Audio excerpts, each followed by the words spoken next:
I was ignorant. Yeah. Same. I always thought I was Mexican American.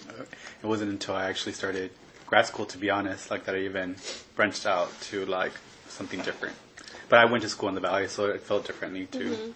It's funny though, because like when I bring it up to my mom, I'm like, yeah, like I'm Latina, and she's like, no, it is Mexicana, and I'm like, it's the same. It's like it's not the same thing, but like you can see that like your parents don't know like generation. Yeah. The differences. Yeah, good points.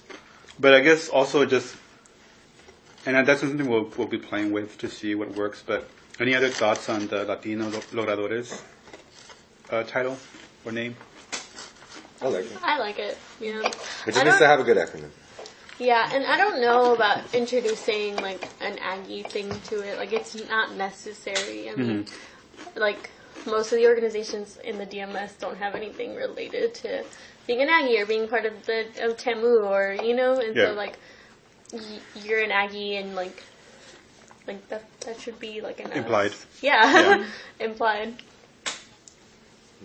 I like how the word achiever is in there because I feel like that's like very different for other, like it's like the idea of success, like it's very different for different people, but it also sets like the standard high, like we're here to help you like achieve what your goals, what you want to do, but that's different for everyone. Yeah, and I think that's the sentiment that most of these focus groups have had, that they like that term because it almost implies like, yes, successful or like, you're going to graduate, we're here for you. Yeah. And that was the intention. Like that was the intention behind the terminology. Okay, cool.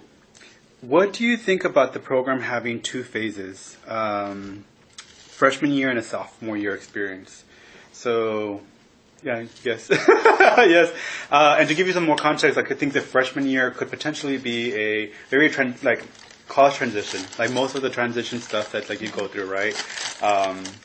But the second year potentially could be academically focused in many ways, like maybe connections with faculty, like maybe research, depending on the person. Like, and these are just thoughts. But what do you all think about that? Yeah, I like that because your freshman year, you're just trying to just stay afloat, kind of a thing. Survive. And then so by the sophomore year, kind of like forget to like keep up those connections. So it's like kind of like forcing you almost, but like in a good way. So.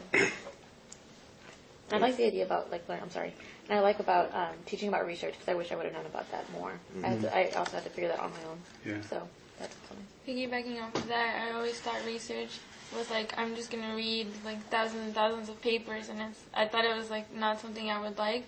Yeah. And then last semester I started helping out in a lab, and then I found out it translates, it's like interactive, and maybe if I would have known that I would have done it from the start. But like I said earlier too, it wasn't really till like sophomore year, junior year that I started to feel like once I was in my major, it was an easier transition, I guess, into that part of college. So I think the freshman, sophomore year program would be nice. Gotcha.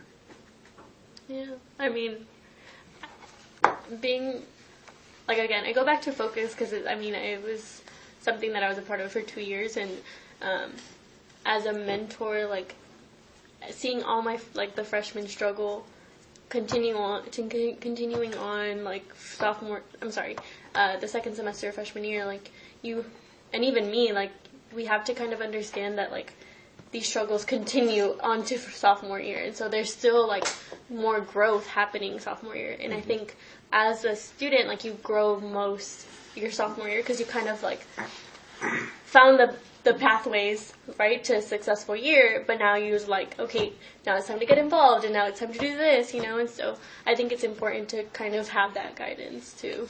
Yeah. Yeah, and being exposed to those research opportunities, I wish I would have had the courage to actually do it. Because I would see like the mail, the email, whatever.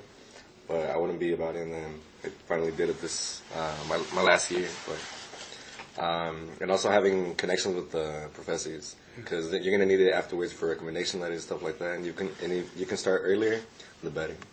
Yeah, for sure. Every year is hard and it's for its own reason, though.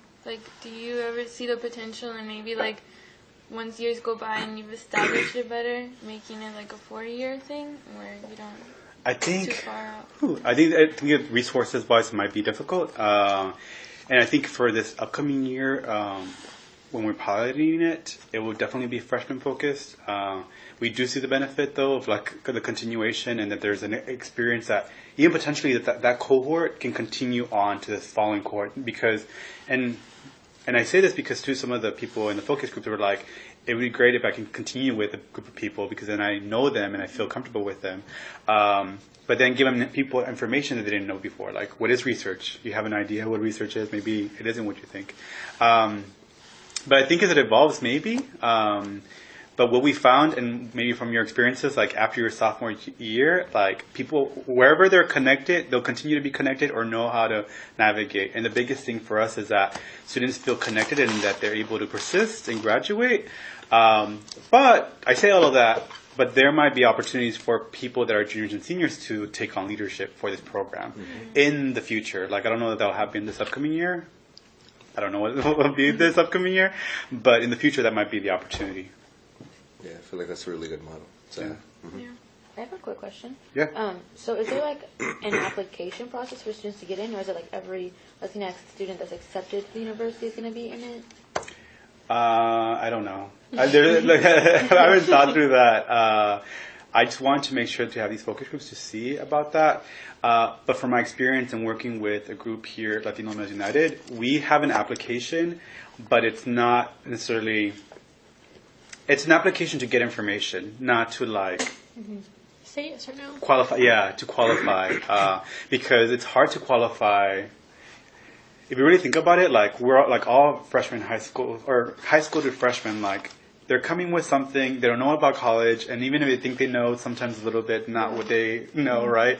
And our experiences are different, and there's a value of any person, regardless of their experience, to be part of this program, you know. Yeah.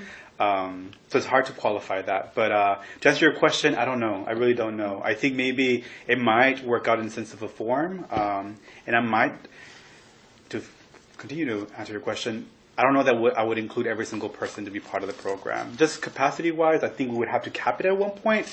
But I think that this program is not going to be a small program. It will definitely be a big program. There's a lot of thoughts that I've had. But what was the other thing that I was thinking? Bigger, not small. Oh, and then some people might not want to be connected to this program. So, and the only reason I said is because even when we reached out to people, it's like, hey, come to these focus groups. There are people like, I don't know why you sent me this email. And I'm not talking about like the majority. We just send it to Latino students. So it's like, I don't know why you sent me this email. Like, I can make it on my own. Like, I don't need a program like this to like bring me down or like kind of that sentiment. So we wouldn't force it on Latino students because some students might not want to be part of this program. Yeah. I would argue that, I think there's like a big benefit for it, right? And I think most students would benefit from it, but I don't know that everybody would want to be part of it. See, my only like concern is like I have like friends that are like, well, I have like one friend who's in a sorority, and this is like 300 like other women, and she said like she actually dropped it because it was like too overwhelming. Like she didn't know anyone. So is there gonna be like little cohorts in like the big groups that'll be like make it more easier, I guess, like talk to other people, that kind of thing? That's a thought that I had. I think there will be smaller groups. It wouldn't be a big, massive group. Like, I mean, it would be massive in the sense that like there would be a lot of people in it, but then there would be groups in it. Okay. One of the ideas that I had was potentially having a mentor towards a group, a couple of mentors towards a group. Those are all just thoughts. But regardless, there would be a smaller group within the bigger group. Yeah. Okay. So getting back on some of the questions. You all agreed that, yeah, second year faculty or academic connection. But are there any other important components to incorporate in this academic / maybe faculty connection? There may be we haven't talked about. Yeah, your sophomore year, yeah. Wait, like, what do you mean?